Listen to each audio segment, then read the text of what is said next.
নমস্কার বন্ধুরা, তোমরা সবাই কেমন আছো? আশা করি ভালো আছো। আর তোমরা থাম্বনেল দেখে বুঝতেই পেরে গেছো আজকের টপিক হচ্ছে ক্যানুলা। সাইজ এবং কালার অনুযায়ী ক্যানুলা কয়টি এবং কি কি ক্ষেত্রে কোন ক্যানুলাটি আমরা ব্যবহার করব সেইটি আমি বিস্তারিত তোমাদের সাথে আলোচনা করব।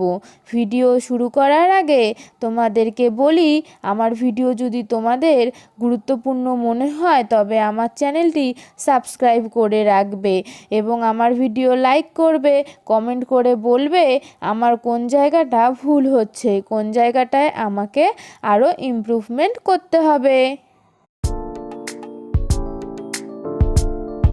অরেঞ্জ কালার ক্যানুলা, এটা হচ্ছে 14th গজের ক্যানুলা। এটা আমরা সচরাচর ব্যবহার করতে দেখি না। এটি হচ্ছে সবথেকে বড় cannula. Used of 14th gauge cannula, rapid blood transfusion. Rapid blood ট্রান্সফিউশনের ক্ষেত্রে আমরা 14 গজের ক্যানুলা ব্যবহার করে থাকি।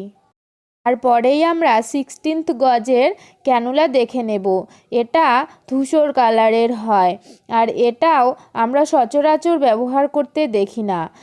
16th গজ ক্যানুলার ইউজড হচ্ছে rapid blood transfusion or blood components. তারপরেই আমরা দেখে নেব 18th গজ ক্যানুলা। এই ক্যানুলা আমরা হসপিটাল সাইডে বেশি ব্যবহার করতে দেখি। এই ক্যানুলাটি ইউজড করা হয় large fluid volume or blood কম্পোনেন্টের সময়। নেক্সট 20th গজ ক্যানুলা। এই ক্যানুলাটাও খুব বেশি ব্যবহার করা হয় হসপিটাল এরিয়াতে। এই ক্যানুলার ইউজড হচ্ছে ফ্লুইড ভলিউম যদি 2 থেকে 3 লিটারের মধ্যে হয় পার ডেতে, তাহলে এই ক্যানুলা আমরা ইউজ করব। নেক্সট হচ্ছে 22 গজ ক্যানুলা।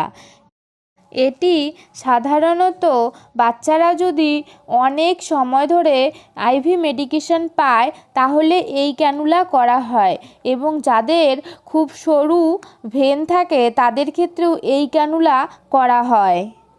নেক্সট 24 গজ ক্যানুলা।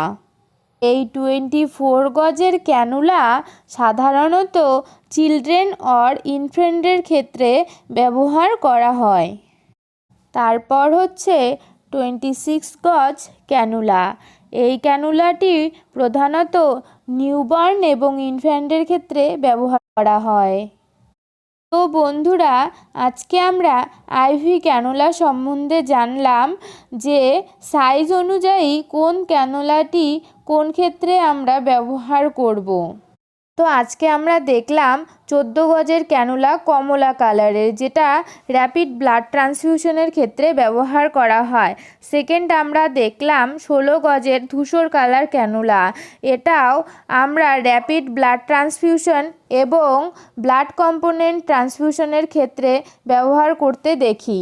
তারপর আমরা দেখলাম 18 নাম্বার ক্যানুলা, যেটা সবুজ কালারের হয়। এটাও ইউজড করা হয় ব্লাড কম্পোনেন্ট ট্রান্সফিউশনে এবং কোনো পেশেন্টের যদি লং টার্ম ধরে ফ্লুইড চলে সেই ক্ষেত্রে আমরা গ্রিন কালার ক্যানুলা বা সবুজ কালারের ক্যানুলা ব্যবহার করব। তারপরেই 20 নাম্বার ক্যানুলা, যেটা গোলাপি কালারের হয়ে থাকে, সেটা আমরা 2 থেকে 3 লিটার পার ডে যদি কোনো পেশেন্টের ফ্লুইড চলে সেই ক্ষেত্রে আমরা পিঙ্ক কালার ক্যানুলা ব্যবহার করব। তারপরেই আমরা দেখে নিয়েছি ব্লু কালার ক্যানুলা বা নীল কালারের ক্যানুলা। এটা 22 গজের হয় আর এটা সাধারণত বাচ্চাদের ক্ষেত্রে ব্যবহার করা হয় এবং যাদের ভেইন খুব সরু হয় তাদের ক্ষেত্রেও এই নীল কালারের ক্যানুলা ব্যবহার করা হয়। তারপরেই আমরা হলুদ কালার, যেটা 24 গজের হয়, এবং বেগুনি কালার, যেটা 26 গজের হয়। আর এই দুটো ক্যানুলাই সাধারণত বাচ্চাদের ক্ষেত্রে, অর্থাৎ নিউবর্ন বেবি এবং ইনফ্যান্ট, এদের ক্ষেত্রেই এই ক্যানুলা ব্যবহার করা হয়। অন্যান্য ক্ষেত্রে যেমন 14 থেকে আমরা 26কে বড় হিসাবে দেখি, কিন্তু ক্যানুলার ক্ষেত্রে 14 নাম্বার ক্যানুলা হচ্ছে সব থেকে বড় এবং 26 নাম্বার ক্যানুলা সব থেকে ছোট। সহজভাবে মনে রাখতে হলে তোমাদের এই কথাটি মনে রাখতে হবে: OGG PB ওয়াইপি।